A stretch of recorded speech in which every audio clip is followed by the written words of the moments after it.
ನಾವು ಓದಿದ್ದು ವಿಭಾಗದಲ್ಲಿ ಇವತ್ತು ನಾವು ಪರಿಚಯ ಮಾಡ್ಕೋತಾ ಇರೋ ಪುಸ್ತಕ ಸಿಗೀರಿಯಾ. ಈ ಪುಸ್ತಕದಲ್ಲಿ 3 ನೀಳ್ಗಂಟೆಗಳಿವೆ. ಮೊದಲನೇದು ಈ ಪುಸ್ತಕದ ಟೈಟಲ್ ಆಗಿರೋ ಸಿಗೀರಿಯಾ. ಸಿಗಿರಿಯಾ ಬಗ್ಗೆ ನಿಮಗೆ ಗೊತ್ತಿಲ್ಲ ಅಂದರೆ ಇದು ಶ್ರೀಲಂಕಾದಲ್ಲಿರೋ ಒಂದು ಜಾಗದ ಹೆಸರು. ಸಿಂಹಗಿರಿ ಅನ್ನೋದು ಇದರ ಮೂಲ ಹೆಸರು, ಅದು ಈಗ ಸಿಗಿರಿ ಆಗಿದೆ.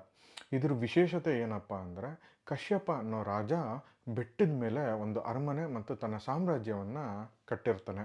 ಈ ರಾಜನ ಕಥೆನೂ ತುಂಬ ವಿಚಿತ್ರವಾಗಿದೆ.